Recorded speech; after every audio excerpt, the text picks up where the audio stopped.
नमस्कार बच्चों, कैसे हो? आशा करता हूं कि ठीक ठाक ही होंगे। यूपी पुलिस कांस्टेबल 60,244 इसके रिजल्ट आने के बाद से फिर से जो है नॉर्मलाइजेशन को लेकर एक बार बवाल छिड़ गया है कि नॉर्मलाइजेशन में किसको क्या फायदा है।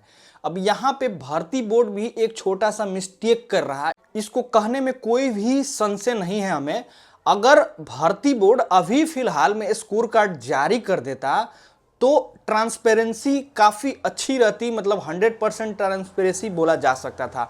लेकिन भर्ती बोर्ड जो है एज इट इज जो पुरानी वैकेंसीज थी उसी के हिसाब से पहले भी वैकेंसीज में आपका फाइनल रिजल्ट के समय स्कोर कार्ड जारी करता है, ठीक उसी प्रकार अभी जारी कर रहा है। इससे सारी चीज़ें पता नहीं चल पा रही है कि कितने बच्चे ने कितने सही किए कितने गलत किए। अब कोई भी बच्चा ऐसा नहीं है जो सही सही बताए। जिस हिसाब से बच्चे बता रहे हैं, कुछ लोगों का कमेंट आ रहा है कि सर हमारा 5 नंबर घट गया है, कुछ लोग कह रहे हैं कि हमारा 15 नंबर प्लस हो गया है। डिपेंड करता है कि स्टूडेंट कितना सही बता रहा। इस तरह से अंदाजा लगाना सही नहीं है। अगर भर्ती बोर्ड वहीं स्कोर कार्ड जारी कर देता तो सारी परेशानी ही दूर हो जाती।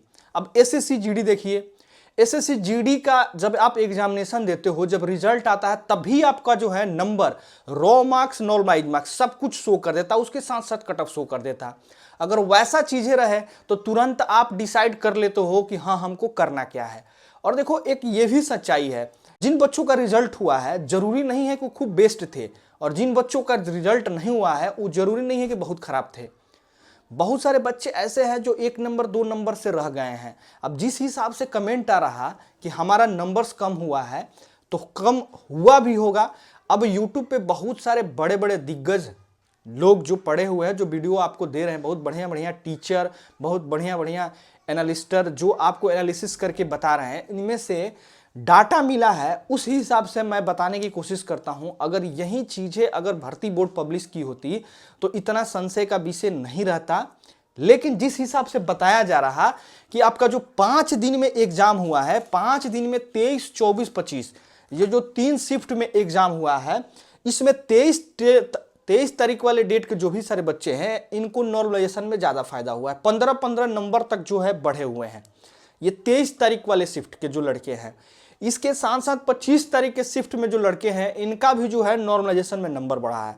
लेकिन 30-31 तारीख वाले के जो बच्चे हैं इनका नॉर्मलाइजेशन में नंबर सुनने में आ रहा, जिसमें 100% सच्चाई है कि नहीं है प्रूफ नहीं है, लेकिन 30-31 वाले बच्चे बता रहे हैं कि हमारा जो है नंबर कम हुआ है। तो एक बार आप कमेंट करके बताइएगा, जब आप आंसर की चेक किए थे तो आंसर की में कितना नंबर आपका बन रहा था, और अभी कट ऑफ के हिसाब से आपका नंबर, आपका रिजल्ट हुआ कि नहीं हुआ, कमेंट करके जरूर बताइएगा। क्या आपको भी लग रहा कि आपका नंबर कम हुआ है, स्पेशली 30-31 तारीख वाले? तो मोटा मोटी बात करें तो इस प्रकार जो है 23 तारीख और 25 तारीख ये 2 डेट के लड़कों को जो है बताया जा रहा है कि इनको नॉर्मलाइजेशन में फायदा हुआ है, नॉर्मलाइजेशन में नंबर बढ़े हुए हैं। बाकी 24 तारीख और 30-31 तारीख ये 2 डेट 3 डेट के लड़के जो हैं इनको नॉर्मलाइजेशन में कम फायदा हुआ है। अब देखो नॉर्मलाइजेशन में बहुत सारी चीजें वेरी करती है। अब हर बच्चे को एक ही जैसा, जैसे कि 23 तारीख को नॉर्मलाइजेशन में नंबर बढ़े हैं तो जरूरी नहीं है सबको 15-15 नंबर मिल गया, ऐसा नहीं है। बहुत सारे फैक्टर वेरी करते हैं। आपने कितने क्वेश्चन गलत किए, कितने क्वेश्चन सही किए। बहुत सारे बच्चे ऐसे हैं जो माइनस मार्किंग सही से नहीं कर पाते हैं, माइनस मार्किंग करके और अपना रिपोर्ट नहीं बताते हैं। कुछ बच्चे ऐसे हैं जो कम ही क्वेश्चन रंगे होंगे, है ना। तो ये सारी चीजें वेरी करता है आपके नंबर्स मिलने में। अब जैसे कि आपका आंसर किया आया था उसमें आपके बहुत सारे क्वेश्चन को कैंसिल किया गया था, बहुत सारे क्वेश्चन के मल्टीपल ऑप्शन सही किए गए थे, तो उसमें सबको बराबर बराबर नंबर मिलता। ठीक एक फार्मूला था जो कैंसिल नंबर के हिसाब से, जो कैंसिल क्वेश्चन पे नंबर दिया जाता है उस हिसाब से मिलता। और जो मल्टीपल चॉइस में था उसमें अगर 2 ऑप्शन में से कोई भी ऑप्शन मारे हो तो आपको पूरा पूरा नंबर मिल जाता। इस तरह की चीजें थी। उसमें भी बच्चों को कुछ ना कुछ फायदा घाटा देखने को मिला होगा, मतलब कि उसमें भी कुछ बच्चों को कुछ नंबर मिले होंगे। उसके बाद दूसरा है नॉर्मलाइजेशन। तो नॉर्मलाइजेशन में बिल्कुल सीधा अलग फंडा हो जाता है, आप कितना सही कितना गलती किए हो ये सारा चीज वेरी करता है, शिफ्ट वेरी करता है, डेट वेरी करता है, सब कुछ वेरी करता है। तो ये बात है, 23 तारीख के दोनों शिफ्ट को फायदा, 25 तारीख के दोनों शिफ्ट को फायदा। लेकिन ये 3 डेट में जो है चीजें सही निकल के नहीं आ रही है, बच्चे बता रहे हैं। ये आपको मान के चलना है कि भारतीय बोर्ड जो है अब आपको स्कोर कार्ड फाइनल रिजल्ट आने के बाद ही दिखाएगी। जब आपकी ये डीवीपीएसटी हो जाएगी, डीवीपीएसटी के बाद फाइनल रिजल्ट आएगी, फिर आपकी मेडिकल और आगे की पुलिस वेरिफिकेशन, ज्वाइनिंग वगैरह कराया जाता है। तो उसी समय जो है सारे बच्चों को देखने को मिलेगा अपना नंबर, चाहे वो सफल हुए हैं या असफल हुए हैं। अभी जो है आपको वो पब्लिश नहीं किया जाएगा, ये आपको भी पता है, क्योंकि भर्ती बोर्ड ट्वीट करके भी बता दिया है और साथ साथ जो है नोटिफिकेशन में भी ये चीजें आपको देखने को मिले होगी।